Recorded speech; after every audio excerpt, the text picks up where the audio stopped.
Recording in progress. Sivananda గురుభ్యో నమః. అందరికీ నమస్కారం. నిసర్గదత్త వారి నిరూపణలు మనం చెప్పుకుంటున్నాం. గురువారం ఫిబ్రవరి 1, 1979 వారు చేసే నిరూపణ. జనులు వారికి బోధింపబడినట్లుగా దైవనామమును అనేక విధములుగా జపింతురు. నా అనుభవం ప్రకారము మంత్రమును తగు విధమైన శ్వాసక్రియ ఉచ్ఛ్వాస నిశ్వాసములను ఒక చక్కటి రీతిలో జరుపుచూ జపించుచు మనసు మౌనమై సమాధి సిద్ధించును. మనం ఒక్కొక్కరు ఒక్కొక్క మంత్రాన్ని వారికి ఉపదేశం ప్రకారం జరిగిన మంత్రాన్ని జపించుకుంటుంటాం. నామజపం.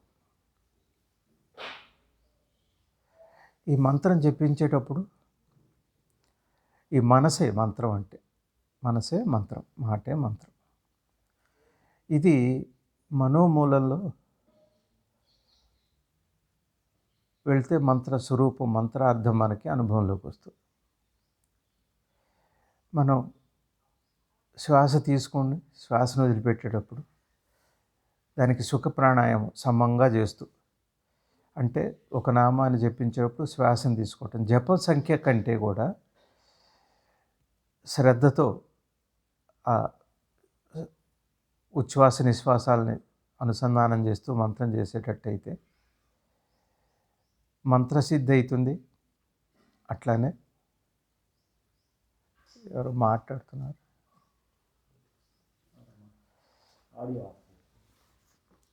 అయి ఈ శ్వాస పుట్టింది, మనసు పుట్టింది ఒకే చోట కాబట్టి పుట్టుక స్థానం అదే హృదయం, అదే మనోమూలం, అదే మన ఉనికి.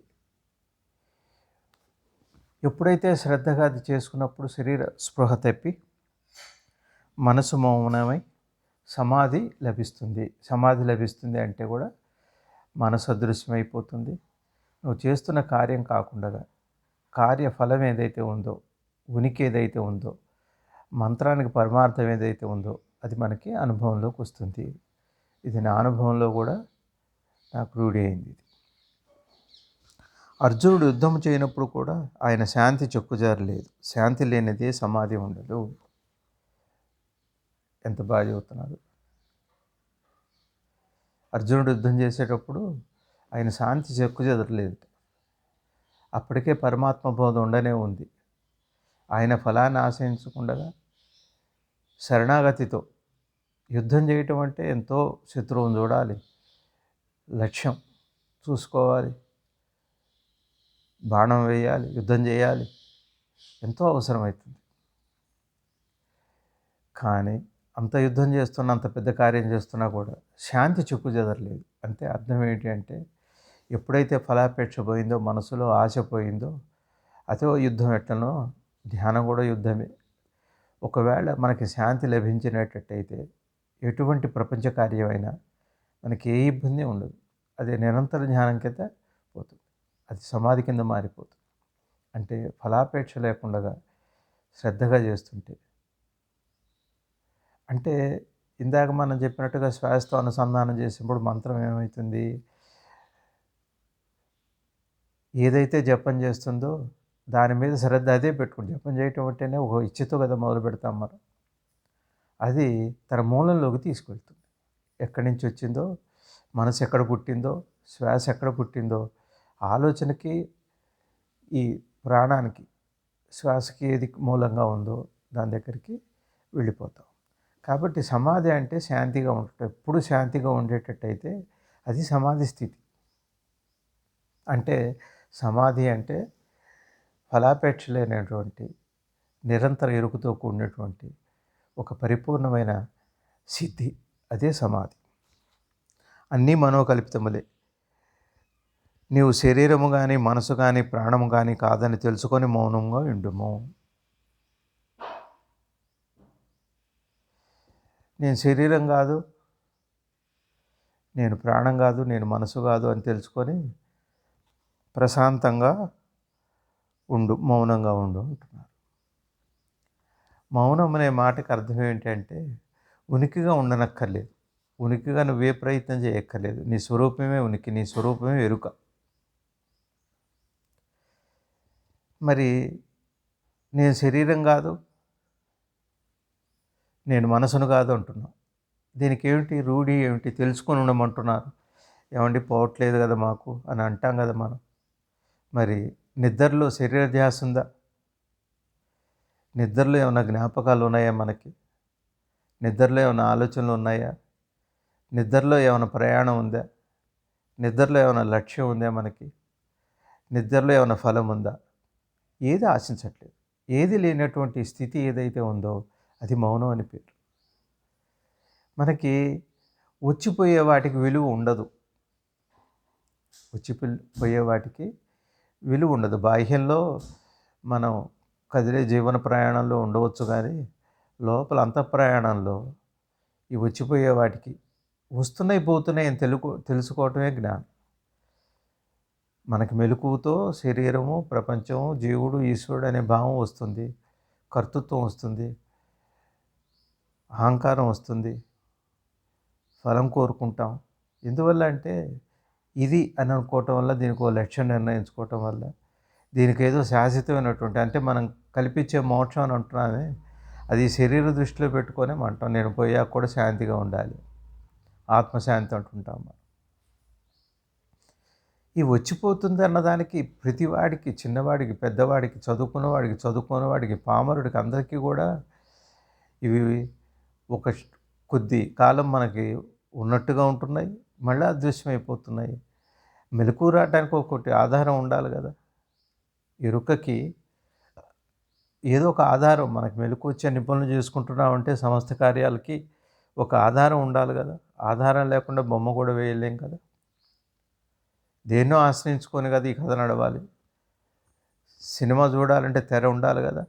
అట్లానే మనకి ఉనికి, ఎరుక ఏదైతే ఉందో దాన్ని ఆధారం చేసుకొని జ్ఞాపకాలు, మనసు, శరీరం ఇవన్నీ జ్ఞాపకమే. శరీరం ఒక జ్ఞాపకం, మనసులో అనేక జ్ఞాపకాలు, ఇది ఒక జ్ఞాపకం. మరి ఇవి వచ్చిపోతూనే ఉన్నాయని చూడటానికి దీనికి పెద్ద చదువు అక్కర్లేదు.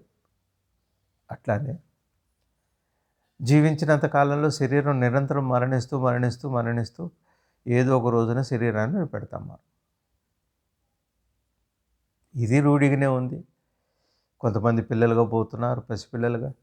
యవ్వనంలో పోయేవాళ్ళు ఉన్నారు, అనారోగ్యంతో ఎప్పుడో పోయేవాళ్ళు, అట్లానే దీర్ఘాయుర్దాయం అనుభవించిపోయేవాళ్ళు, ఎవరైనా పోయేవాళ్ళు. చివరికి అవతార పురుషులు కూడా పోయేవాళ్ళే. కృష్ణుడు, రాముడు వీళ్ళందరూ అదృశ్యమైపోయారు ఆ శరీరం నుంచి. అంటే చెబుతారు పెద్దలు, ఏది కనపడుతుందో అది నశించిపోయేదే. పొద్దున్నే లేవగానే మనకు కనపడేది, మెలకువ రాగానే ఈ శరీరము, మన ఆలోచనలు. ఈ ఆలోచనలు మారిపోతూనే ఉన్నాయి. శరీరం దినదినం మారుతూనే ఉంది. అంటే మనసు కూడా నశించిపోయేదే. మనసుతో ఉండే జ్ఞాపకాలు నశించిపోయేవే. మనసులో ఉండే విజ్ఞానం నశించిపోయేది. అన్నీ నశించిపోయేది. కానీ ఈ రెండు దేన్ని ఆశ్రయించి దేని నుండి పుట్టి దేంట్లో లయమైపోతున్నాయో అది మాత్రం నిరంతరం అలానే ఉంది. అది మనం గుర్తుపట్టక్కర్లేదు. వీటిని మనం తగ్గించుకుంటే మనకి ఆయాసం లేకుండా, ప్రయాస లేకుండా చక్కగా మనం అనుభవాన్ని పొందొచ్చు. అప్పుడు దేహాత్మబుద్ధితో చేయబడిన పనులు నిన్ను బాధించవు.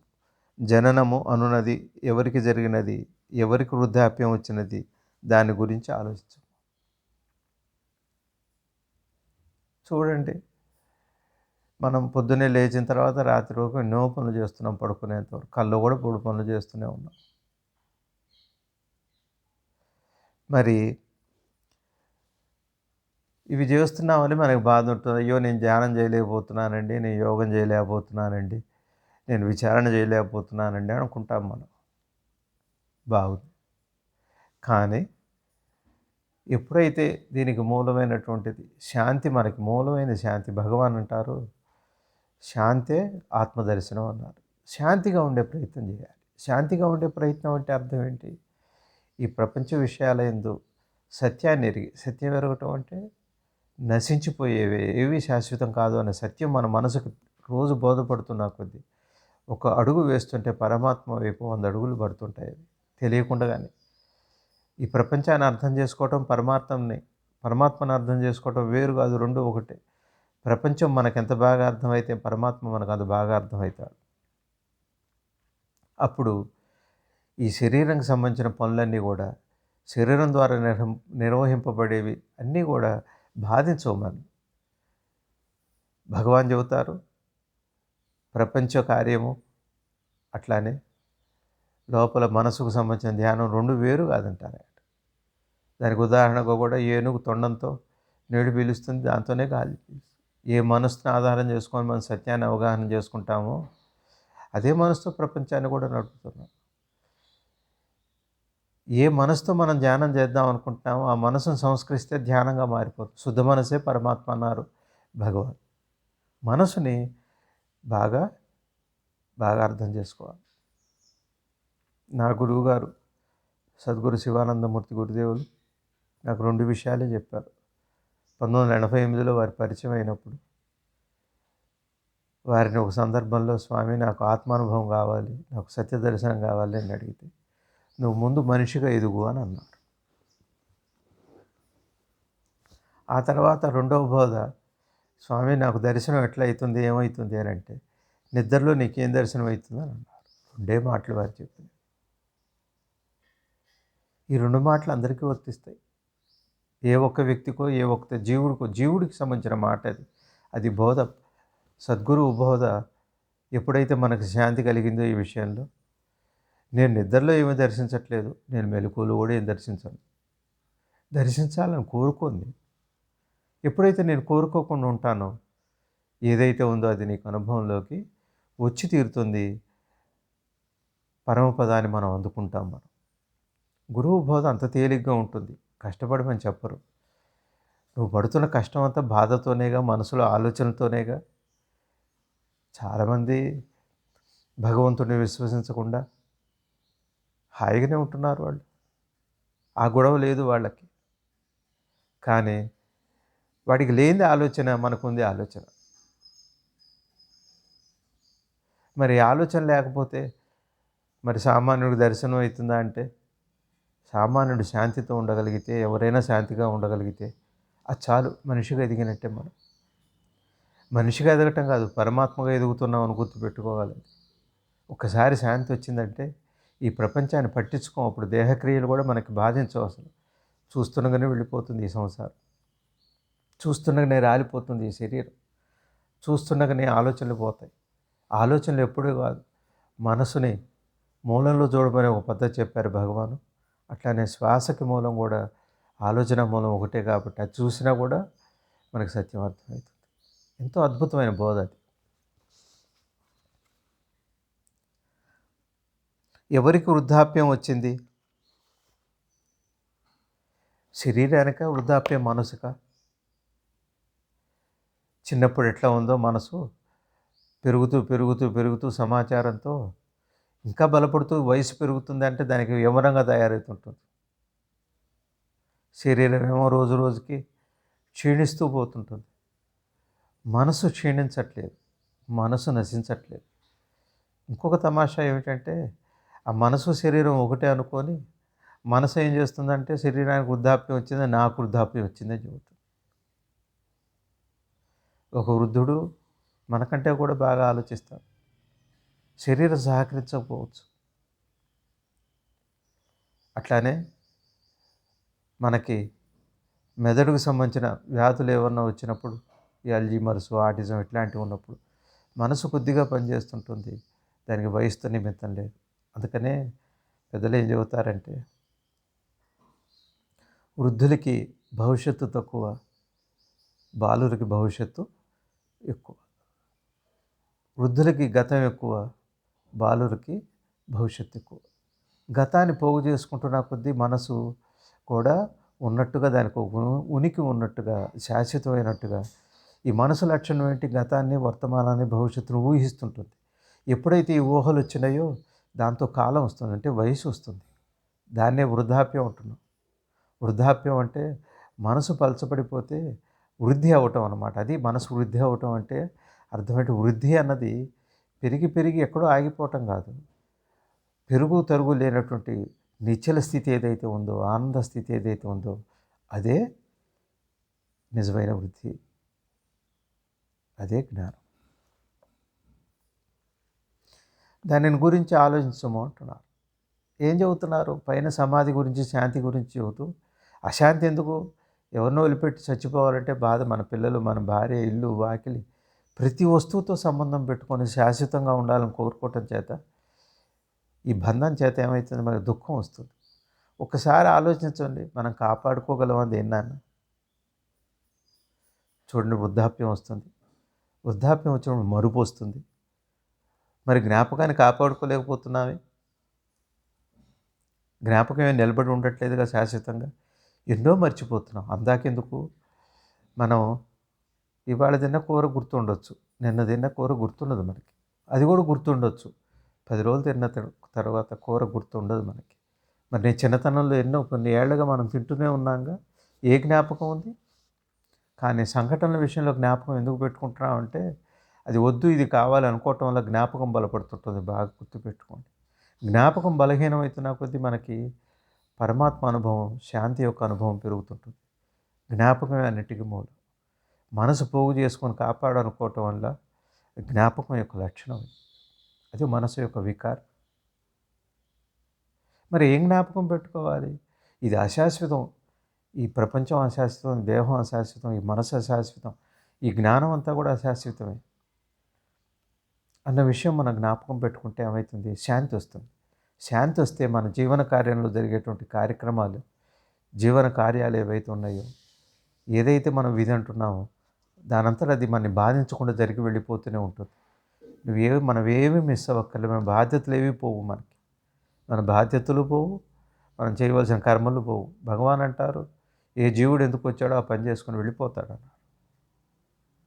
కర్మే నడిపిస్తుంది అది.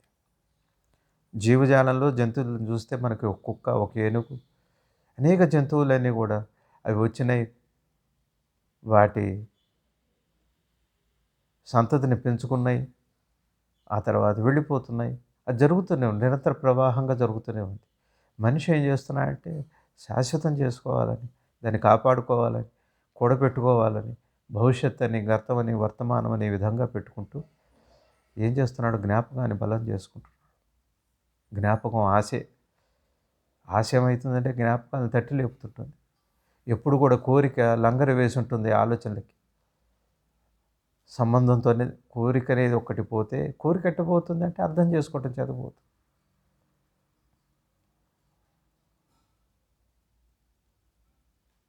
ఒక నీటి మీద రాత మనం రాస్తూ కూర్చోం, ఎందుకంటే చెరిగిపోతుంది కాబట్టి. అటువంటిది కాదా ఈ దేహం, ఈ మనసు? కానీ నువ్వు కోరికకి ఆవల ఎరుకగా ఏదైతే ఉన్నావో, నువ్వు సంపాదిద్దాం అనుకుంటున్నావో, నువ్వు సంపాదించుకుందాం అనుకున్న దానికి కూడా ఎరుక మూలంగా ఉంది. ఎరుకను వదిలిపెట్టి దీన్ని పట్టుకుంటున్నాం మనం.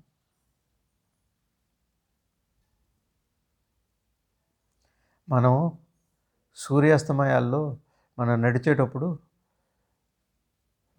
మిట్ట మధ్యాహ్నం అయ్యేటప్పటికీ నీడ కనపడదు.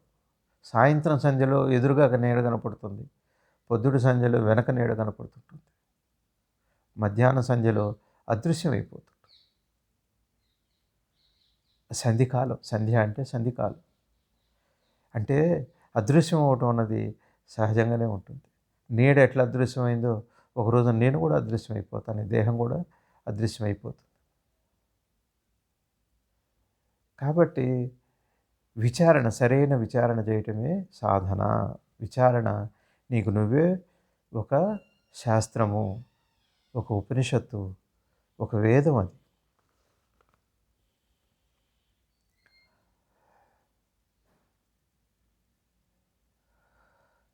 దాని గురించి మంచి చెడు అలవాట్లు అన్నీ శరీరంతో వచ్చి శరీరంతో పోవును, కానీ నీవు శరీరం కాదు.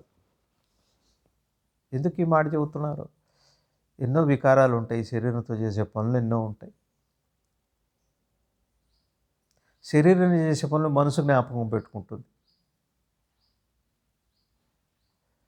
మనసు చేసే పనులు ఏవి ఆ లోపల ఉన్న ఉనికికి ఎరుకకి అంటవు, సాక్షిగా ఉంటుంది. అది నువ్వు సాక్షివే కానీ ఈ వచ్చిపోయే ఈ శరీరానితో కూడినటువంటి మంచి ఆలోచనలు, చెడ్డ ఆలోచనలు ఇవేవీ కాదు. ఈ వచ్చిపోయే చెడ్డ ఆలోచనలకు ఎందుకు విలుస్తున్నాం మనం? అట్టనే శాశ్వతంగా నిలబడిన మంచి ఆలోచనలకు ఎందుకు విలువిస్తున్నాం? మంచి ఆలోచన, చెడు ఆలోచన, ఆలోచన అని తెలుసుకోవటం అది ఆలోచనకి అతీతమైనటువంటి, అత్యున్నతమైనటువంటి స్థితి అది. చాలామంది బాధపడిపోతే నేను చాలా పాపిని, నేను చెడ్డవాడిని, నాకు చెడ్డ ఆలోచనలు వస్తున్నాయి రోజు మొత్తం. పోయేవే రాత్రి నిద్రలో ఏముంటున్నాయి మనకి? నువ్వు చెడ్డ ఆలోచన చేయట్లేదు. పోనీ అత్యున్నతమైన మంచి ఆలోచన ఏదన్నా పరమోత్కృష్టమైనటువంటి పురుషార్థానికి సంబంధించి చేస్తున్నావు అది లేదు. అంటే పురుషార్థం కోసం కూడా ప్రయత్నం చేయకుండా ఉనికిగా, ఎరుకగా ఏది నువ్వుగా ఉన్నావో అదిగా ఉండటం కంటే పురుషార్థం ఇంకోట్లేదు. అప్పుడు మనని ఈ చెడ్డ ఆలోచనలు అంటూ అవి మనని బాధ పెట్టవు. మంచి ఆలోచనలు తెచ్చుకోవాలని ప్రయత్నం చేయటం కూడా ఆ క్రియలో చెడే అది, అడ్డంకే. కానీ నువ్వు శరీరం కాదు. నువ్వు శరీరంగా భావించినంత కాలము నువ్వు పురుషుడు అనియో స్త్రీ అనియో భావం ఉండి దానికి సంబంధించిన సుఖదుఖములు కలుగుచుండును. ఆపాదించబడి గుణములనియో దేహాత్మ బుద్ధిపై ఆధారపడి ఉండడు. మన నిజతత్వమును ఏ గుణములు ఉండవు. దేహాత్మ బుద్ధి అంటే అర్థం ఏమిటి అంటే, మనం వచ్చిపోయేది ఏదైతే ఉందో అంటే శరీరము, మనసు ఏవైతే ఉన్నాయో, మనసు కూడా దేహాత్మ బుద్ధిలో భాగమేనండి. దేహాత్మ అంటే దీన్ని దేహం అనుకోవటం ఒకటి, నేను మనసును అనుకోవటం ఒకటి. దేహాత్మ బుద్ధి అంటే అర్థం ఏంటి అంటే, నిరంతరం మనం అనేక లాభాలు, సుఖాలు, దుఃఖాలు అనేకం కోరుకుంటున్నాం కాబట్టి ఈ శరీరం వైపు చూస్తున్నాం. ఈ శరీరం సాధనమే కానీ ఓ రథం లాంటిది. బుద్ధుడు చెప్పినట్టుగా భగవానుడు అది రథం లాంటిది అది. కాబట్టి దేహాత్మ బుద్ధిని అనే మాటకు అర్థం ఎప్పుడంటే దేహం అని చూడంగానే నేను స్త్రీని, నేను పురుషుణ్ణి, నేను బాలుణ్ణి, నేను వృద్ధుణ్ణి, ఇవన్నీ దేన్ని చూసి చెబుతున్నారు మీరు? మనం దేన్ని చూసి చెబుతున్నామంటే శరీరం చూసి చెబుతున్నాం. దేహాత్మ బుద్ధి అంటే అర్థం ఏంటంటే శరీరం చూసి ఉండే జ్ఞానం, శరీరంతో ఉండే జ్ఞానమే కాక శరీరానికి ఆపాదించేది. శరీరం ఎట్ట నడుస్తుంది చెప్పండి మనం కొద్దిగా ఆలోచిస్తే. మన కళ్ళు ఉన్నాయి, కనపడుతున్నాయి, ఏం చూడాలని నిశ్చయిది మనసు. ఈ మనసు ఎక్కడిది? ఎరుక లేకపోతే, ఎరుక పుట్టాక కదా మనసు పుడుతుంది, మెలకు వచ్చాక కదా మన జ్ఞాపకాలు వస్తున్నాయి. మరి ఈ మనసును చూసి మన దేహం మనసు అనుకుంటున్నాం. కానీ దానికి మూలమైనది ఏదైతే ఉందో అది వచ్చినప్పుడు మనకు చెడ్డ ఆలోచనలు బాధించవు, మంచి ఆలోచనలు మనని ఉత్తేజపరచవు, పొంగము కృంగము, పొగడ్తలకి నిగడ్తలకి అన్నిటికీ సమానంగా మనసు పరమశాంతితో ఉంటుంది. మన నిజతత్వానికి ఏ గుణము లేదు. ఏంటి మన నిజతత్వం ఏంటి అసలు? ఏంటి మన నిజతత్వం? నిద్రలో ఏముంది? నిద్రను కూడా చెడ్డగా భావించకూడదండి మనం. నిద్ర మన నిజతత్వాన్ని తెలియజేసే ఒక అద్దం లాంటిది అది. మన నిజతత్వంలో ఏముంది? గుణం ఏమన్నా ఉందా చెప్పండి? ఏ గుణం లేదు. ఆలోచించే గుణం లేదు, అనుభవించే గుణం లేదు, సంతోషపడే గుణం లేదు, దుఃఖపడే గుణం లేదు. నిద్ర 8 గంటలు నిద్రపోయేటట్టయితే మనం ఎంతో ఇష్టపడే మన భార్య, పిల్లలు, ఇల్లు, వాకిలి, ధనం, సంపద, దైవం అన్నిటిని మర్చిపోతున్నాం కదా మనం. ఏ గుణం లేదని కదా దానికి. కానీ నేను ఉన్నాను కదా. ఏ గుణము లేదంటే అర్థం ఏంటంటే, ఇందాక మనకి దేహాత్మ భావంతోనే ఇవన్నీ వస్తున్నాయంటే, దేహాత్మ భావం లేదు కాబట్టి ఏ గుణం లేదు. నేను దేహం అనుకుంటే మళ్ళీ అన్ని గుణాలు ఉన్నాయి. నేను దేహం కాదు అని మీరు ఒక నిద్రని బాగా మనం గుర్తుపెట్టుకునేటట్టయితే, నిద్రలో పొందే అనుభవాన్ని మెలకువలో పొందగలిగితే, మెలకువలో ఉంచగలిగితే, ఈ వచ్చిపోయేది అట్టనే పోతుంది. నువ్వు ఈ శరీరం పోవటానికి నువ్వేం చేయక్కర్లే. మనం అప్పుడప్పుడు వాడుకలో చాలామంది కష్టాలు ఉన్నాడు, నేను పోతే బాగుండు అంటారు. నేను పోతే బాగుండని దేన్ని అంటున్నాడు? శరీరాన్నే. ఈ శరీరంతో వచ్చిన బాధల్నే, శరీరంతో వచ్చిన బాధ. కానీ నేను ఉంటాననే ఈ శరీరంతో ఏర్పడే పరిసరాలు, ప్రభావాలని కదా వాడు అంటున్నాడు, నేను పోతే మీకు బాగుంటుంది. అంటే మనం ఈ దేహానికి గుణాలని ఆపాదించి దేహంతో ఉన్న గుణాలని దేహక్రియలని మనం గుణంగా భావిస్తున్నాం. కాబట్టి అది కాదు. నీ స్వరూపంలో ఏ గుణము లేదు. నిద్రపోతున్నాడు పోయాడు అంటున్నాము మనం. అసలు పోయినవాడు నిద్రపోతున్న వాడిలాగా ఉన్నాడు అంటున్నాం కదా మనం. ఎవరన్నా శవం దగ్గరికి పోయినప్పుడు నిద్రపోతున్నట్టుగా ఉంది, పోయినట్టుగా లేదంటున్నాం. దేనంటున్నాం మనం? ఆ క్షణం గుర్తుపడితే మనకు జ్ఞానం కలగదా? అంటే పుట్టుకలోను మరణంలోనూ కూడా సత్యమే ఉంది. బాగా గుర్తుపెట్టుకోవాలి. నిరంతరం పుట్టి మరణించేటువంటి జ్ఞాపకం ఏదైతే ఉందో అదే అసలు దుఃఖహేతువు మనకి. అంతిమ సత్యమైన పరమాత్మకు కులము మతము లేవు. జ్ఞాత అయిన వాడు దీన్ని గుర్తించి మౌనముగా ఉండుము.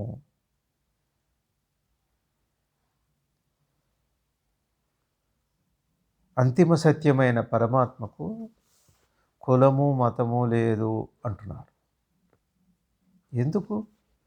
ఎందుకు కులం లేదు, ఎందుకు మతం లేదు? ఎందుకు లేదు అంటే, ఎప్పుడైతే మనకి సత్యం అర్థమైందో, ఒక దగ్గర ఒక సైంటిస్టు, ఒక డాక్టరు, ఒక యోగి, ఒక జంతువు అందరూ కలిసి నిద్రపోతున్నారండి. మీరు చెప్పండి, అందులో ఎవరు డాక్టరు, ఎవరు సైంటిస్టు, ఎవరు యోగి, ఎవరు జ్ఞాని? గడ్డాలు మీసాలను బట్టి కాదు కదా, మామూలుగా ఉన్నారు అందరూ సాధారణ. అయితే కులం లేదు, మతం లేదు అనే మాటకు అర్థం ఏమిటి అంటే, అనేక రకాలుగా సత్యాన్ని నిరూపించే ప్రయత్నం మనం చేస్తున్నాం కదా, నిజంగా దానికి అట్లాంటి గుణమే లేదు అసలు. అది దానికి ప్రత్యేక మార్గము లేదు. దానికి పాత్లెస్ స్కూల్ అంటారు గురువుగారు. దానికి దారి లేని గమ్యం. ఏ దారి లేదు, ఏదైనా సరిపోతుంది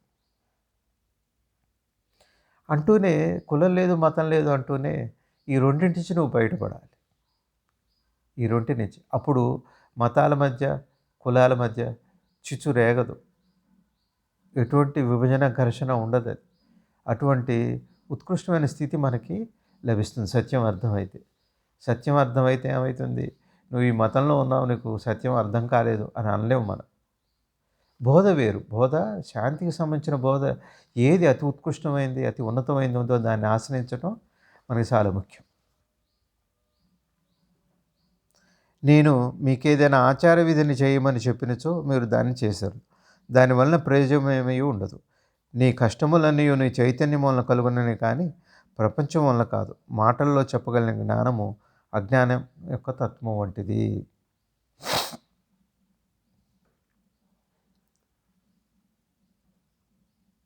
మనకి ఎవరైనా పెద్దలు ఈ ఆచారం చేయండి అని చెప్పారనుకోండి, మనం చేస్తాం దాన్ని. ఏంటి దానివలన ఏం ప్రయోజనం ఉండదు. అంటే అర్థమే, ప్రయోజనం ఉండదంటే చేయొద్దండి ఆచార సంప్రదాయాలని మనం అడిగితే చేసుకోవాలి. కానీ సత్యాన్ని తెలుసుకోవడం అంతకంటే ముఖ్యమైనది.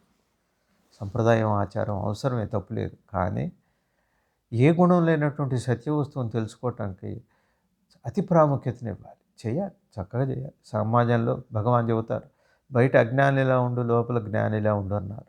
బయట నువ్వు ఓ తల్లిగా, ఓ తండ్రిగా, ఒక భర్తగా, ఒక భార్యగా, ఒక స్నేహితుడుగా, ఒక గురువుగా, ఒక శిష్యుడుగా అన్నీ నువ్వే వేయాలి. అన్నీ నువ్వు అర్థం చేసుకోవాలి. దానికి ఏ సంప్రదాయం లేదు. అందరూ పూర్ణ స్వరూపమైనప్పుడు సంప్రదాయం ఏంటి, మతం ఏమిటి? అయితే ఇది బాహ్యంగా ఒక ప్రకృతి ఒక నియమాన్ని ఏర్పాటు చేసి, ఒక పక్షితోనే సంగమిస్తుంది, ఇంకో జంతువు అదే జాతి జంతువుతో సంగమిస్తుంది, ఒక పాముతోనే సంగమిస్తుంది. అది సంప్రదాయం. సంప్రదాయం అంటే సహజమైంది అని అర్థం. మనిషిగా నీ ప్రవర్తన బాగుంటే అంతకంటే ఉత్తమమైన సంప్రదాయం ఇంకొకటి లేనే లేదు. మానవతా విలువలు ఏవైతే ఉన్నాయో అంతకంటే విలువైంది సంప్రదాయం ఇంకోటి లేనే లేదు. సంప్రదాయము అంటే నీ సహజ స్థితి, నీ శ్వాస సంప్రదాయం, నీ చూపు సంప్రదాయం, నీ స్పర్శ సంప్రదాయం, నీ వినికిడి శక్తి సంప్రదాయం. పంచ జ్ఞానేంద్రియాల ద్వారా అతి సహజంగా, నిర్మలంగా, అందరికీ అనుకూలంగా ఏదైతే జరుగుతుందో అది సంప్రదాయం.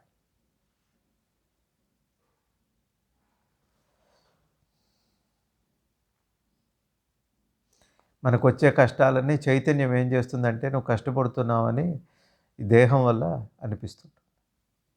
ఇది చైతన్యం చేసే పని. ప్రపంచంలో కష్టాలు లేవ్వండి. బాగా గుర్తుపెట్టుకోవాలి. ప్రపంచంలో కష్టాలంటే అర్థం ఏంటి? ఒకళ్ళు బాగా ధనం ఉంటుంది. భార్యాభర్తల మధ్య సయోగ్యం ఉండదు. అది ప్రపంచం కల్పించిందే. ఏ ఇతరుల సంబంధం ఉంది చెప్పండి మీ సంసారంలో? నీ ఆలోచన, నీ భార్య, నీ భర్త ఆలోచనే కదా నిన్ను బాధపెడుతుంది. అది నీ చైతన్యమేగా. నువ్వు తీసుకున్న నిర్ణయాలు, నువ్వు తీసుకున్న నీకున్న అహంకారం వల్లగా నీకొచ్చే కష్టాలన్నీ కూడా. కాబట్టి అహంకారం చేసే మాయ కాబట్టి అది. ఈ ప్రపంచంలో కష్టము లేదు, సుఖము లేదు. బాగా గుర్తుపెట్టుకోండి. వేరే దేశంలో ఎవరో చచ్చిపోతే మనం ఏడవట్లేదే. మన ఇంట్లో ఎవరో చచ్చిపోతే మనం ఏడుస్తున్నామే. అది మన చైతన్యం మనకి ఏర్పరిచిన బంధం, మాయ, మోహం అట్లా ఉంటుంది. దీన్ని గుర్తుపడితే చాలు. ఒకటి ప్రపంచం శాశ్వతంగా ఉండట్లేదని. రెండోది నా ఆలోచనలు నన్ను శాశ్వతంగా ఏడిపిస్తున్నాయని రెండో అజ్ఞానమే. నీ ఆలోచనలు కూడా పోతూనే ఉన్నాయి. గుర్తుపెట్టుకోండి. పొద్దునుంచి రాత్రిలోపు ఎన్ని ఆలోచనలు వచ్చి ఎన్ని పోతున్నాయో, రాత్రి ఏమో నిద్రలో శాశ్వతంగా పోతున్నాయి. మళ్ళీ పొద్దున్నే వస్తున్నాయి జ్ఞాపకాలతో. జ్ఞాపకాలని పుంచి పోషించినంత వరకు మనకి సత్యం అవగాహనలోకి రాదు. దీన్నే ఎరుకని.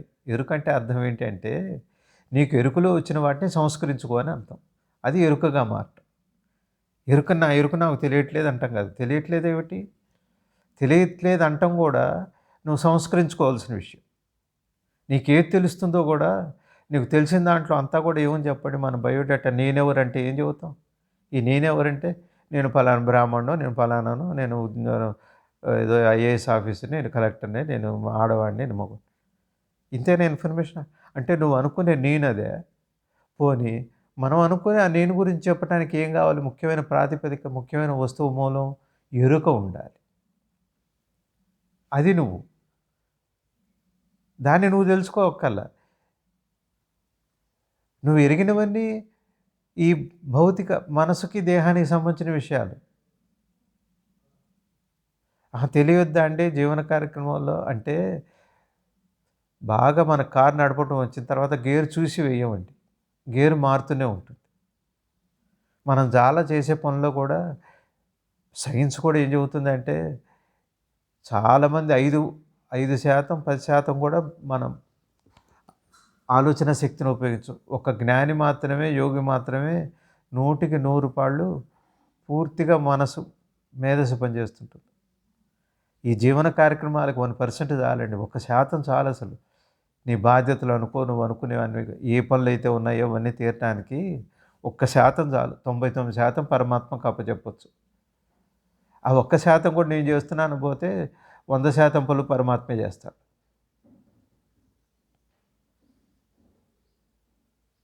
ఎరుక లేదంటున్నారేంటి? మీ జ్ఞాపకాలు మనకు గుర్తున్నాయి. మన జ్ఞాపకాలు మనకు గుర్తున్నాయి. మన దేహం మనకు గుర్తుంది. మన బాధ్యతలు మనకు గుర్తున్నాయి. ఎరుక లేదంటున్నామే మనం. జ్ఞాపకం, ఎరుక ఒకటి కాదా? జ్ఞాపకం అంటే ఒక విషయానికో, వస్తువుకో, దేహానికో సంబంధించిందే కదా. అది పోతే ఉన్నదేమిటి? స్వచ్ఛమైన ఎరుక కాదా? ఎరుక లేకపోతే మనం ఏం చెప్పగలం? ఏం వినగలం మనం అసలు? ఏ కార్యం ఉంది? కాబట్టి ఎరుకని తెలుసుకోక్కర్లేదు. ఎరుకోలే నువ్వు అన్నీ తెలుసుకుంటున్నావు అని తెలుసుకుంటే చాలు. అదే ఎరుక. అది పరిపూర్ణ శాంతి.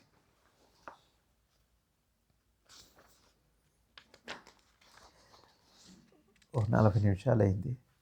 ఇవాళకి చాలు. ఈ పేజీ అయిపోయింది. ఇది ఒక్కటి చెబుతాను నేను.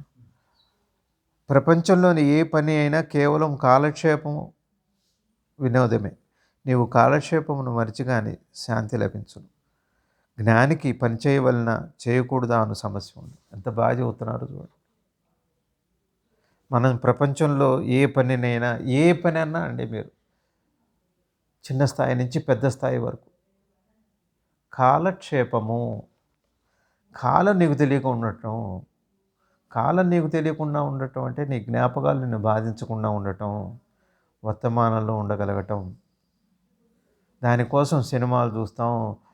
ఖాళీగా ఉంటే తోచదండి మనకి. ఏదో చేయాలి. ధ్యానమో ఏదో అంటాం మనం. ఏదో పేరు పెడతాం, యోగం అంటాం, ఏదో చేస్తాం. ఉపన్యాసాలు వింటానంటాం, పుస్తకాలు చదువుకుంటానంటాం. ఇవన్నీ కాలక్షేపాలు. కాలక్షేపం అంటే నిన్ను నువ్వు మర్చిపోవడానికి చేసే ప్రయత్నం. చివరికి మనం ఎంటర్‌టైన్‌మెంటు రకరకాల ఇవాళ సంఘంలో కనపడుతున్న విషయాలన్నీ కూడా కాలక్షేపమే.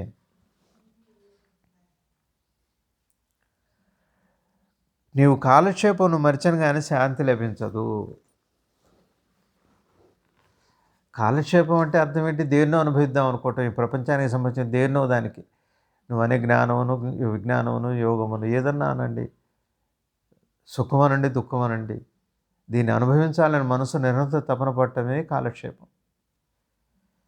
అది ముందు వదిలిపెడితే కాల విక్షేపం, కాలానికి అతీతమైంది ఏదైతే ఉందో, కాలానికి అతీతమైంది అంటే జ్ఞాపకాలకి, మనసుకి, దేహానికి అతీతమైంది ఏదైతే ఉందో, అది నీకు అనుభవంలోకి వస్తుంది. అది అనుభవంలో వచ్చినప్పుడు నాకు అనుభవిస్తున్నాను కూడా తెలియదు. జిల్లేడు ముళ్ళమ్మ అనేవారు, నేను శాంతిగా ఉన్నాను అన్నది శాంతి ఉన్నప్పుడు తెలుస్తుందా అని. తెలియదు శాంతి ఉన్నప్పుడు. నేను నిద్రపోతున్నట్టు నాకు నిద్రలో తెలియదు, లేచాక తెలుస్తుంది. కల్లో మనకు ఎవరన్నా మహానుభావులు ఎవరైనా ఇష్టమైన వాళ్ళు కనపడితే అప్పుడు సంతోషం ఉండదు, లేచాక సంతోషపడతాం. అంటే నువ్వు పడే సంతోషం, నువ్వు పడే విజ్ఞానం అంతా జ్ఞాపకాలను అనుభవించడమే. నిజంగా నువ్వు అనుభవించేటప్పుడు నీకు అనుభవపరుడు కానీ, అనుభవిస్తున్నాను స్పృహ కానీ ఉండదు. నిజమైన అనుభవంలో అనుభవపరుడు ఉండడు. అది అనుభవం అంటే. ఏ అనుభవంలో గుర్తించేవాడు, గమనించేవాడు, గుర్తుపెట్టుకునేవాడు లేడో అది నిజమైన అనుభవం. అంతేగాని నేను అనుభవించింది మళ్ళీ గుర్తు తెచ్చుకొని దాని జ్ఞాపకాన్ని నెమరు వేసుకోవటం అది అనుభవం కాదండి. మనం చాలామంది మన గతాన్ని అనుభవం అనుకుంటున్నాం. వర్తమానమే అనుభవం.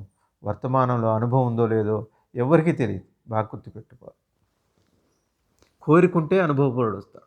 నేను అనుభవిస్తున్నాను జ్ఞాపకం పెట్టుకుంటాను.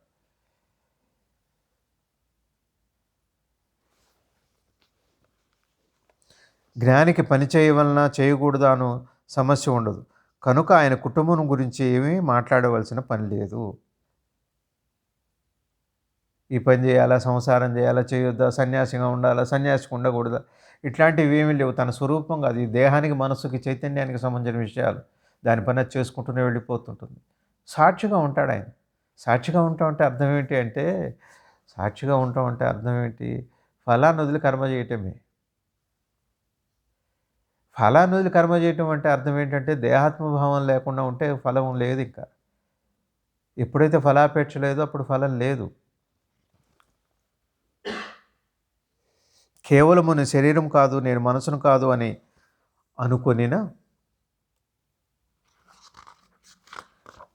అనుకొనిన చాలదు. శరీరము మనసుకి ఎవరు ఆపాదించమ గుణముల్లో తెలుసుకోలేను.